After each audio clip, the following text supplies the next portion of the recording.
growth hormone deficiency. You can see my slides. My slides clear. Yes, Doctor. The objectives, we start with physiology, and we start how the growth hormone secretion and control in the body. Then we'll go to metabolic effects of the growth hormone, causes of growth hormone deficiency, and then we go to growth hormone therapy, the indications of growth hormone therapy, the monitoring, side effects, and contraindications. And recently, there is a once weekly growth hormone therapy being approved by FDA to be used in adults and in children. Growth hormone, when we come to the physiology of the growth hormone is an amino acid, 191 amino acid polypeptide hormone. And that's why this hormone, we cannot give it as an oral preparation because it's going to be digested by the stomach. We have to give it, like similar to insulin, we have to give a subcutaneous injection. Growth hormone synthesized, stored, and secreted by somatotroph cells presented in the anterior pituitary gland. There are many factors controlling the synthesis, release of the growth hormone. For example, growth hormone releasing hormone from the hypothalamus, ghrelin, IGF-1, thyroid hormones, 6 hormones are controlling the release of the growth hormone, while somatostatin is an inhibitor of the growth hormone release. Growth hormone is secreted in pulses, so this is a unique character of the growth hormone. Allah make it for this hormone that it's secreted, its secretion in pulses, in the night more than day, during deep sleep more than wakefulness. So this hormone is better for our children to sleep early, because whenever they have sleep early, they go in deep sleep for a long period during the night. So growth hormone is secreted more effectively than those who have late sleep, our children. Growth hormone secretion is increased in puberty, and this is why they have a growth spurt, because 6 hormone augment the growth hormone secretion during adolescence, during pubertal, and responsible for the growth spurt seen in boys and girls during puberty. The main action of the growth hormone is not a direct. So growth hormone does not have much of direct effect. Only 20% of the growth hormone works directly throughout the tissue, but the main action of the growth hormone is through the IGF-1. IGF-1 produce or synthesize and release from the liver after the growth hormone release from the pituitary. It goes to the liver and produce IGF-1. IGF-1 is the main and the most effective chemical to promote growth in children and metabolic effects in adults. Growth hormone release metabolized by different organs, mainly liver, producing IGF-1. The other name of IGF-1 is somatomidine. IGF-1 has to combine with IGF binding protein 3, gets united by acid lipid subunit, and this triple compound complex IGF-1, IGF binding protein 3, ALS, the 3 compounds circulate and go to main site of action in children, which is growth epiphysis, growth plates, the epiphyseal plates in the bones, to promote growth. Once target tissue gets this complex, negative feedback message to the hypothalamus to increase the somatostatin secretion in order to stop the growth hormone pulses from pituitary. So we have a balance between a growth hormone release and over release inhibited by somatostatin. So the children will never get an acromegaly or gigantism if there is no feedback mechanism. So we have a balance, hormonal balance from Allah Azza wa Jal. IGF-1 and binding protein 3 together are used for screening for growth hormone deficiency, as well for monitoring during growth hormone therapy. So we use it as pediatric endocrinologists to start with, to screen for growth hormone deficiency in a short child. And then when we start growth hormone therapy, we use both of them for titration of the growth hormone doses. Growth hormone is not only promotes linear growth. The main action in children is just linear growth, but actually growth hormone has a multiple beneficial effects for the whole body. Increases amino acid uptake, increases protein synthesis, decreases oxidation of protein. So it has a positive effect on protein metabolism in our body. So that's why it is very important for the muscle mass, the strength of our muscles, and adult patients who have growth hormone deficiency, they suffer from weak muscles. And that's why this hormone is being abused in the health centers, in the fitness centers, is abused because they know that, they recognize that growth hormone increase protein synthesis, increase muscle mass, increase muscle strength. That's why they are abusing this medicine to make their muscles stronger and stronger. Linear growth is very important in children, but has nothing to do in adult growth hormone deficiency. Also, growth hormone has a positive effect on the bone formation and the bone mass. Growth hormone, as I mentioned, has a good positive effect on muscle mass, and it is considered to be an anabolic hormone. What about lipid? It increases lipolysis and the redistribution of fat. That's why growth hormone deficiency, children with growth hormone deficiency, usually they are short and obese. They have decreased lean tissue mass and high fat tissue mass. When we treat them with growth hormone, the opposite will happen. The opposite will happen. The lean tissue mass will be increased and fat tissue mass will be decreased. And this is one of the beneficial effects of the growth hormone in addition to promotion of the growth. The bad thing, or the one of the worrying or question mark negative effect of the growth hormone, it has anti-insulin activity. So theoretically has a risk of insulin resistance, and this risk is more and more seen in obese children with growth hormone deficiency. So when we treat a child with growth hormone deficiency and obese child, we have a fear of insulin resistance, because obesity makes insulin resistance, and growth hormone theoretically also has a risk of insulin resistance. That's why we always encourage children on growth hormone to do exercise and to have a healthy, balanced diet, because if they are not exercising and if they are taking a junk food, the risk of type 2 or insulin resistant diabetes is there.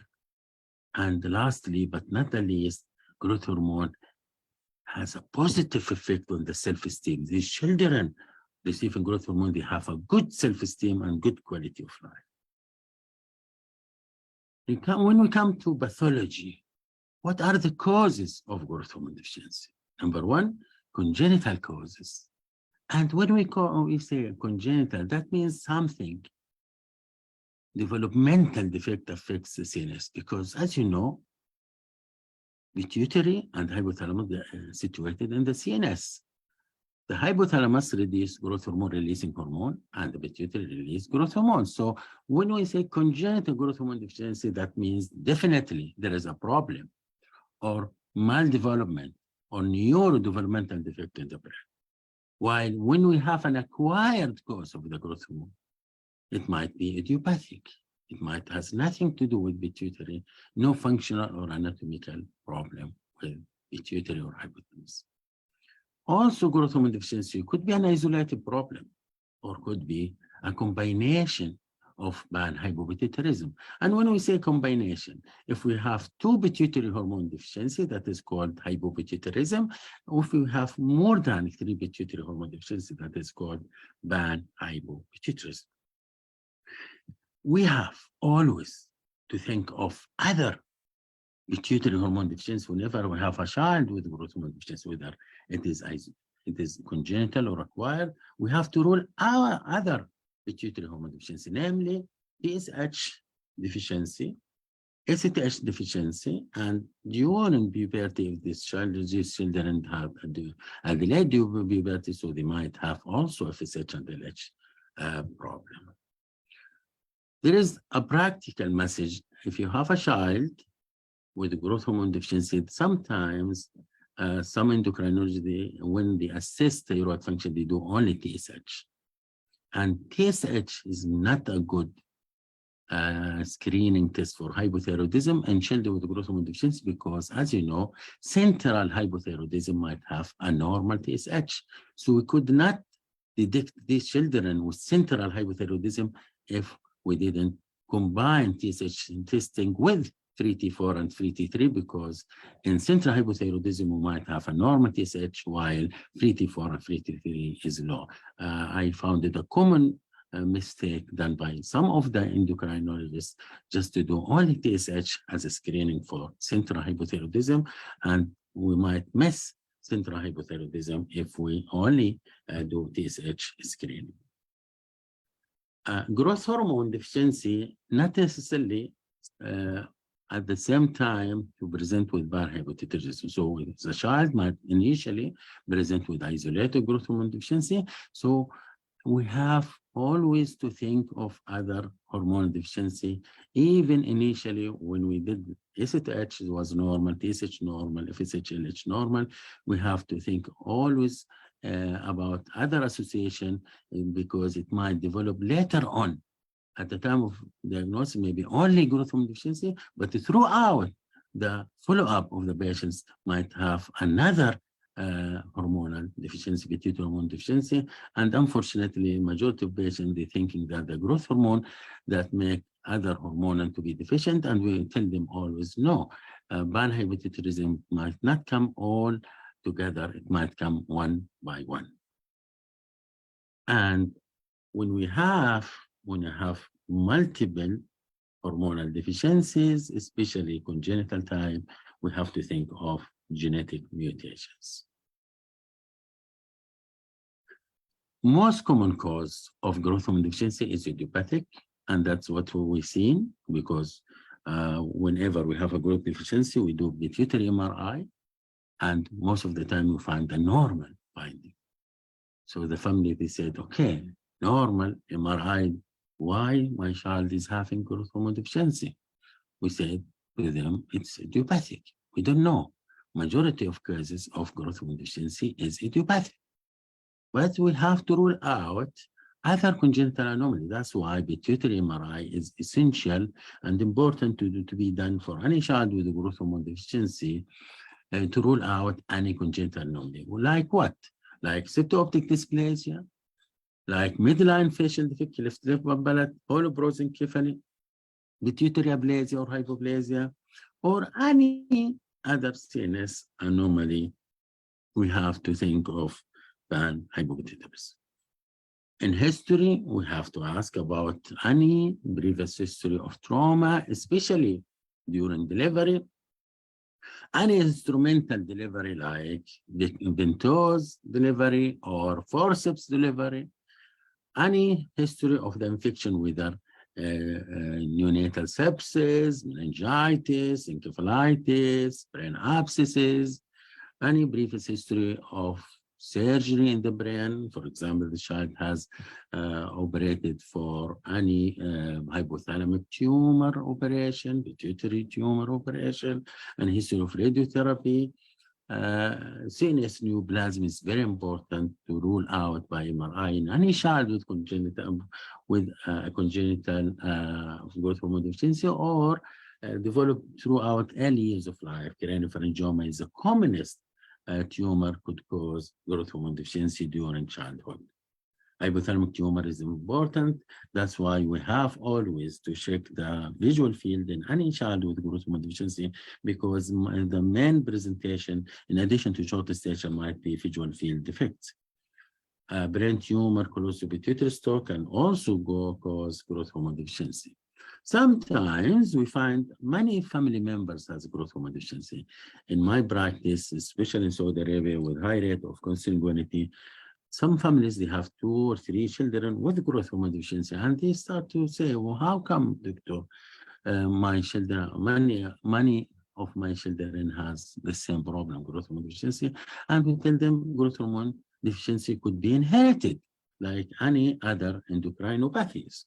Could be inherited as autosomal recessive, could be inherited as autosomal dominant, could be inherited as X-linked recessive. So inherited growth hormone is there. And whenever we find inherited form or multiple siblings affected in the same family, we have to do genetic analysis looking for genetic mutation like homobox gene mutation, HISX1, SOX3, BUF1, PROB1. We have to do genetic mutation analysis.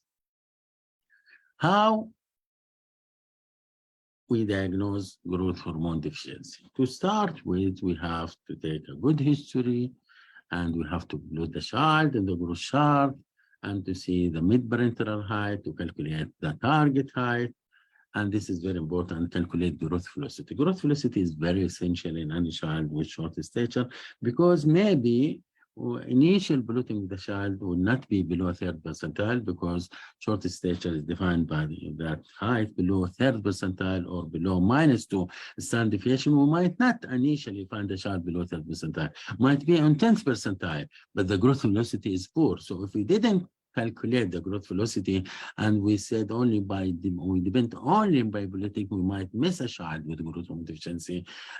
So very important, in addition to plotting on the growth chart, to calculate the growth velocity, as well as to calculate target height. And also we have to plot the target height plus minus 8.5 centimeter on the growth chart to see the percentile of the mid-parental height. For example, if the mid-parental height percentiles between 50 and 75th percentile, and the child now currently in 25th percentile, so there is a gap between the percentile of the child and the family percentile. Sometimes we have a family, 12 families, their percentile, the target percentile height, 90 percentile, the child in 25th percentile. That is abnormal for this family. We cannot stick to the rule. We said, okay, he's not below 3rd percentile, so he's normal. No, he is not normal if he is below the mid-parental height or target height. So all important, plotting of the current height is important, growth velocity calculation is important, and plotting of the target height is important to evaluate whether the child has a physiological or pathological short stature. And then bone age is crucial. Any case of short stature, we have to do bone age. It's very important, crucial cornerstone. So if we have a normal bone age, most likely is physiological. And if we have delayed bone age, most likely is pathological, apart from constitutional delay of the growth, where we have a physiological cause with delayed bone age. And then we go for screening of growth hormone deficiency by doing IGF-1 and binding protein 3.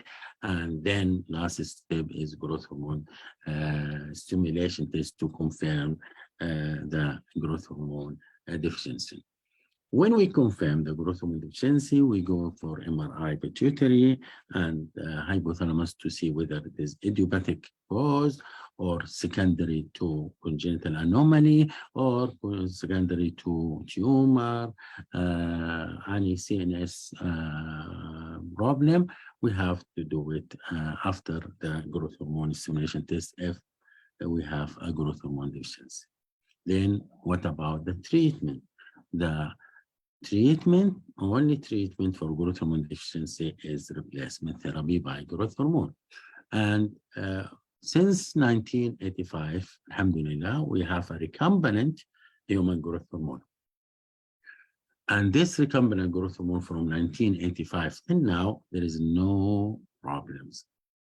It is safe, effective treatment, provided we monitor these children during therapy by doing IGF-1 and binding protein 3. If we are monitoring the dose, the growth hormone therapy dose by IGF-1 binding protein 3 every 3 to 6 months, inshallah, and we keep keep the level within the 2 standard deviation, we, inshallah, safe to treat the children even for many years till the closure of epiphysis. But before the recombinant growth hormone, as you can see, as you know, previously 1958. So in the opposite of this date, 1985 is recombinant. 1958 was a cadaveric growth hormone, and all of us know that there was a big problem of Jacob-Creutzfeldt disease secondary to pituitary-derived growth hormone, and that was a bad preparation. But alhamdulillah, since 1985, we have a good, pure preparation. And when 1985 growth hormone was introduced to the market, it was given initially by an IM injection, and then it was given every other day, and then 5 days per week and giving weekend off. But the recent recommendation is to give daily subcutaneous administration of growth hormone to have a best result of growth hormone therapy, which is no longer 1 or 2 days off therapy. Now the recommendation is daily subcutaneous administration. Those children receiving growth hormone, they will have a lot of benefit, as I mentioned previously, improve linear growth. Their body composition will be changed, the lean tissue will be increased, and fat tissue decrease, provided they are on healthy diet and doing exercise.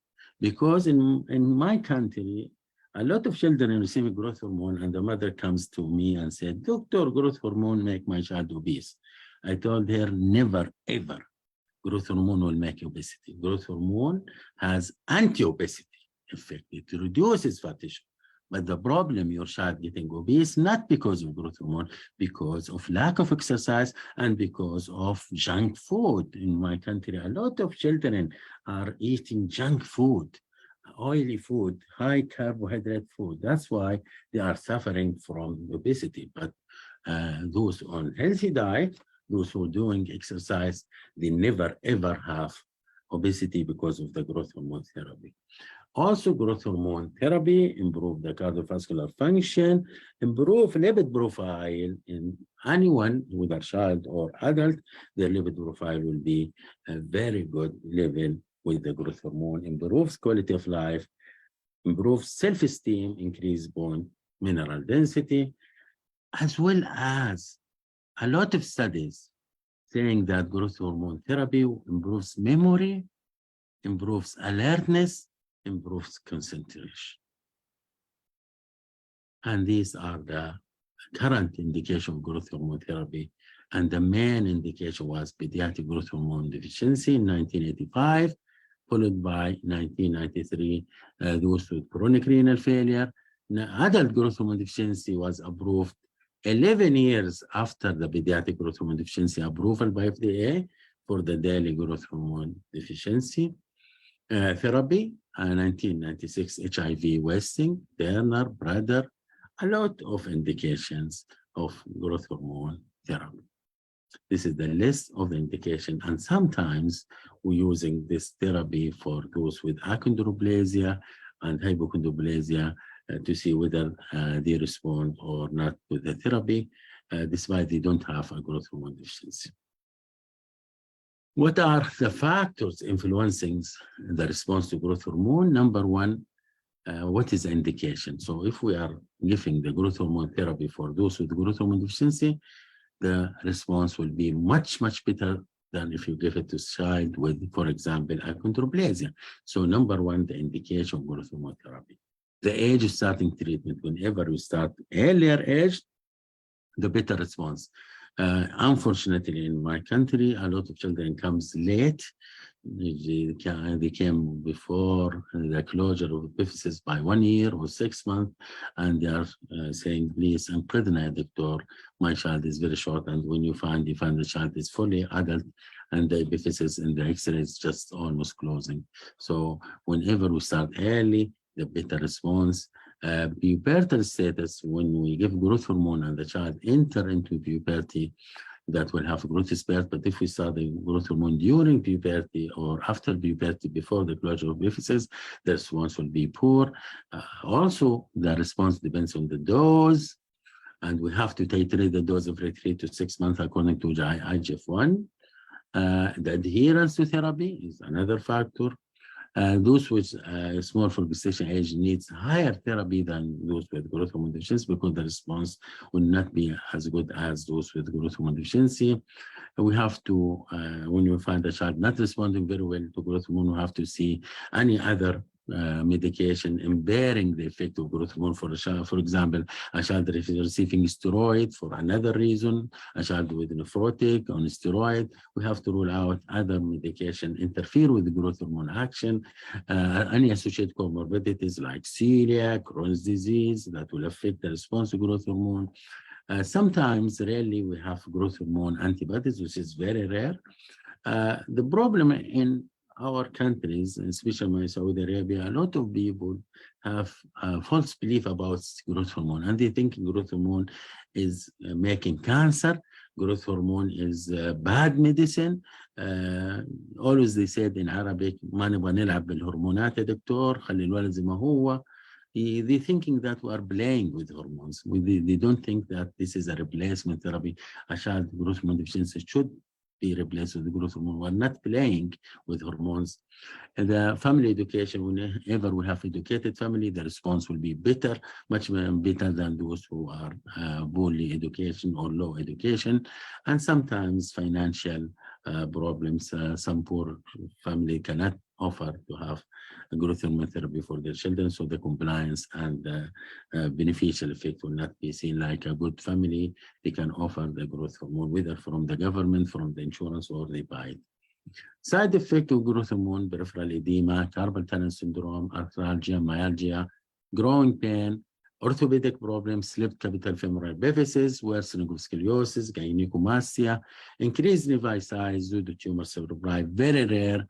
And we have to be careful of insulin resistance and type 2, especially for children, growth hormone deficiency and obesity. Is growth hormone is mitogenic? The answer is no, but we have to be careful in children with certain diseases that make them cancer, to have cancer. Like children with neurofibromatosis, they are at risk of cancer, even without growth hormone. Children with Fanconi anemia, they are at risk of cancer, even without growth hormone. Bloom syndrome. So these children might have cancer because of their original disease rather than from the growth hormone. But we cannot use growth hormone at all if we have a closed epiphysis, mature bone, unless we use it for metabolic effect, but not for linear growth. If we have a child with active malignancy, we cannot use it. At least 1 to 2 years after remission, we could use the growth hormone. If you have a syndrome at risk of growth hormone, we have to be cautious. Disease or syndrome at risk of malignancy, we have to be cautious to use growth hormone.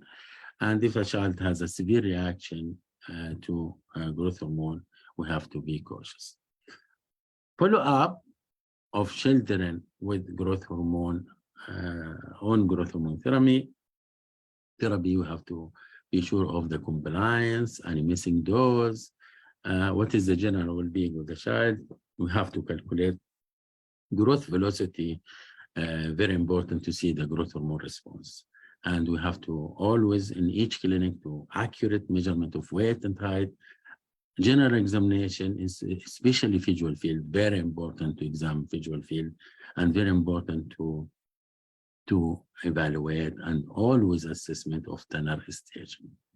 And for the laboratory workup, very important, always to do IGF-1 binding protein 3 every 3 to 6 months for 2 reasons. Number one, to see the level within the 2 standard deviation, not to have high level of IGF-1 for any side effect. And the other one for titration of the dose. Bone age every year, unless the child is pre-pubertal, but during pubertal years, we have to do it every year. And this is the last slide that recently, alhamdulillah, we have a once weekly subcutaneous growth hormone therapy. approved in adults and in children. Novo Nordisk company approved it for adult growth hormone deficiency, while Pfizer approved it for growth hormone deficiency in children and pediatric. So far, we don't have it in Saudi Arabia, but soon, inshallah, within few months, we'll have it in pediatric. What we have in Saudi Arabia, Novo Nordisk for adult growth hormone deficiency, for pediatric, not yet approved, not yet arrived to Saudi Arabia. To conclude my talk, growth hormone therapy has the following advantages: improve linear growth, improve the body composition, improve cardiovascular function, improve quality of life, improve bone mineral density and muscle mass, improve memory, alertness, and concentration. Very important in every visit to plot the child on the growth chart to see the growth velocity. Very important that to inform our colleague primary care physicians about early referral to pediatric endocrinology. These children with short stature, because we have a problem in Saudi Arabia. Majority of the primary care physician and GP asking the mother to wait for the child to have puberty, a short child to wait for puberty, because they are telling them at puberty there is a growth spurt, so the child will correct himself by himself. Unfortunately, those with growth hormone deficiency, when they come to puberty, they never have growth spurt, because to have a growth spurt, they have to have a normal growth hormone. And these children comes to pediatric endocrinologists late.